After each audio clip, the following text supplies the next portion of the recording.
अस्सलाम वालेकुम, कैसे हैं आप? उम्मीद है बहुत ज़्यादा अच्छे होंगे। कोफ्ता की बेहद आसान और बेहद मज़ेदार रेसिपी जो मैं आज आपके साथ शेयर करूंगी, बनाना भी बहुत ज़्यादा आसान है। आप इसको किसी भी टाइम के लिए बना सकते हैं और खा सकते हैं। एक पाव 250 ग्राम मेरे पास कीमा है और ये गाय का कीमा है। इसमें चर्बी भी है, सारी चीज़ें इसमें शामिल है। इसमें डालेंगे नमक, सुरख मिर्च थोड़ी सी और काली मिर्च, और इसके साथ ऑप्शनली अगर आप चाहें तो आप इसमें धनिया और हरी मिर्च एक डाल के आप इसको चॉप कर सकते हैं। और फिर इसमें जाएगा एक अंडा, बड़ी साइज़ का है। आप इसको करेंगे चॉप करेंगे अच्छे तरीके से। इसकी सारी चीज़ें जो हैं यकजान हो जाएंगी। ये इतनी मज़े की रेसिपी है कि जब आप इसे बनाएंगे और फिर खाएंगे तो फिर आप इसको बार बार बनाएंगे, चाय के साथ, बेवक्त की भूख के साथ, किसी भी टाइम आपका दिल चाहे तो इस आसान रेसिपी को बना सकते हैं।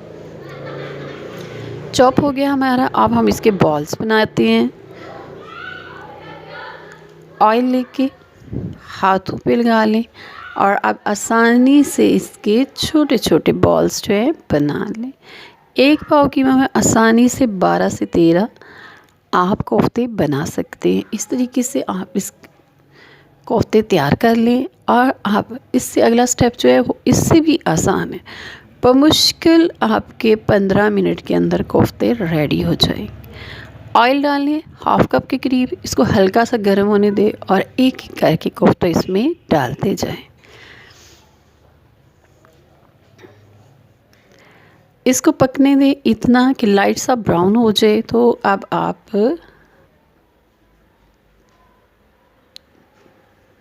इसकी साइड्स को फिर चेंज करेंगे और फिर इसको बनाते जाएंगे। आहिस्ता से इसको हिलाते हैं ताकि ये टूटने ना पाए। वैसे ये बहुत अच्छी तरीके से बन चुके हैं, किसी भी दूसरी चीज़ डालने की इसमें ज़रूरत नहीं है। ब्राउन होने के बाद हम इसके साइड्स को चेंज करेंगे। इसी तरह हल्का हल्का करके इसको ब्राउन करते जाइए। चारों साइड से जब बराबर इक्वली आपका ये ब्राउन हो जाएगा, इसकी खुशबू इतनी मज़े की है। कोई स्पाइस, कोई चीज़ ऐसी इसमें शामिल नहीं करेंगे जो मसालेदार।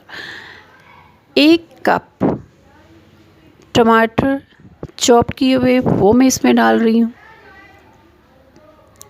गार्निश के लिए धनिया डाल दें, हरी मिर्च डाल दें, यह आपकी अपनी पसंद पे है। कवर कर दें इसको तकरीबन 5 से 7 मिनट के लिए और ये देखें हमारे कोफ्ते तैयार हो गए।